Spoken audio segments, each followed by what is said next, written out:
I'm going to go ahead and hit the record button. And let's go ahead. I'm just going to, both your mics are open. So Logan, why don't you get us started? We've got Dearica Hamby here. We will be followed by Raquana Williams and Kia Stokes. Awesome. Well, first, it's nice to meet you. I'm the new guy to Channel 8. Pleasure to talk to you. I appreciate the time. Have you had any time to sort of, when you lose by 31, obviously it's kind of a little bit of a reset. Now that you've had a couple days to digest it, any sort of lessons from it, or just good to wipe it clean, or what are your thoughts on that? Take it and process it just a little bit, but also know it's a long season and we got a lot more games to look forward to, but definitely want to take it and learn from it, but not really harp on it.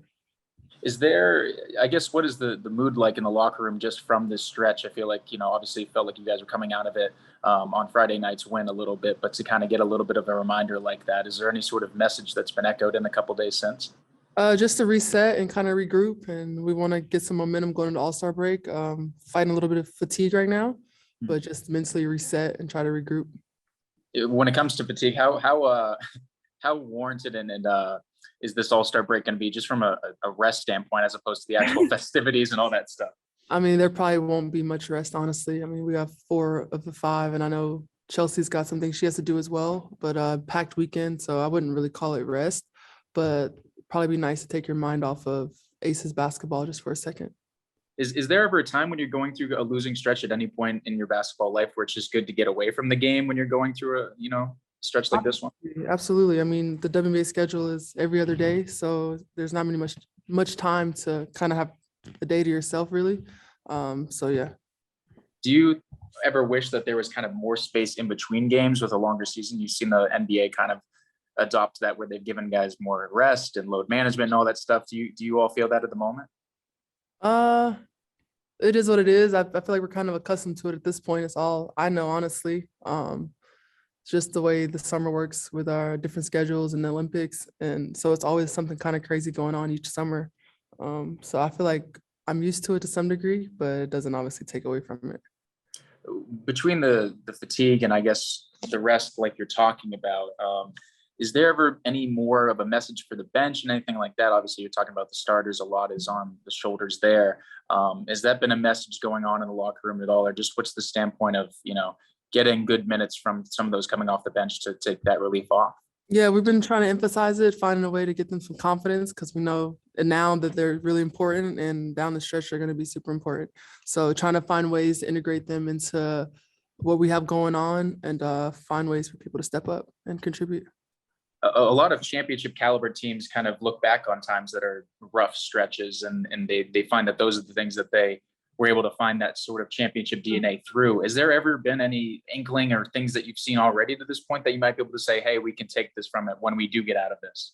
We're not upset about our losses. We feel like we needed a moment like this. We were super high for a while. So it's finally nice to kind of, not at the expense, but finally nice to kind of see some adversity and see how we handle it and kind of build from that. I think I'm all set. Mr. Chris. All right. Dearica, how you doing today?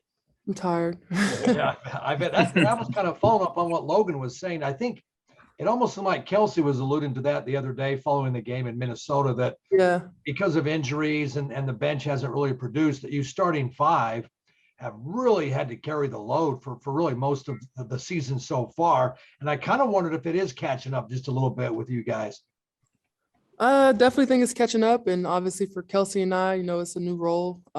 We didn't play this many minutes last year. So it's kind of like a blessing and a curse. Like you're like, oh, I want more minutes, and you get more minutes and you're like, holy shit, I'm tired. So different, but you find a way. We're not the only team that's struggling with that. So a lot of people are playing high minutes across the league, and you just got to dig a little deep and figure it out. She was talking a little bit about it is what it is, that you're flying commercial, you're going back to gates because of mechanical problems, you're getting in at 6 a.m, 6 at night, or you're supposed to get in earlier, you're getting there at 6 at night, you got a game the next day. I guess it even though it is what it is, it's got to be frustrating. Yeah, frustrating, but hopefully our league is working on ways to accommodate that. But like I said, it is what it is. And let me ask you, I know that Asia was pretty emotional last week when she talked about Brittany Griner and the struggles that she's going through. And I'm sure you saw, I think it was just yesterday where Brittany sent a letter to the president kind of pleading for her and so forth. We haven't heard your thoughts on all that. Can you just talk a little bit about that? I'm probably by far the most emotional person on this team, so I try to like not get super wrapped up into it, but it's hard. I'm not super close with Brittany, but I've had interactions with her, and she's one of the kindest people I've ever met. And what she's going through is unfortunate, and I hope that they can get her home soon.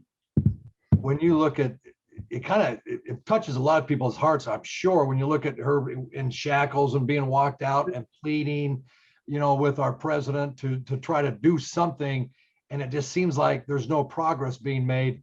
Yeah. I know you guys rally around and that sort of thing. It must be difficult. I'm sure that there's progress being made that we can't really see, and that things that can't be discussed until something actually happens. But I hope they figure it out. Yeah, I don't know. Thanks a lot, Dee. We'll let you go. Thank you. All right, thanks, Dearica. And we'll be back with Raquana Williams and Kia Stokes. Thanks, Dee.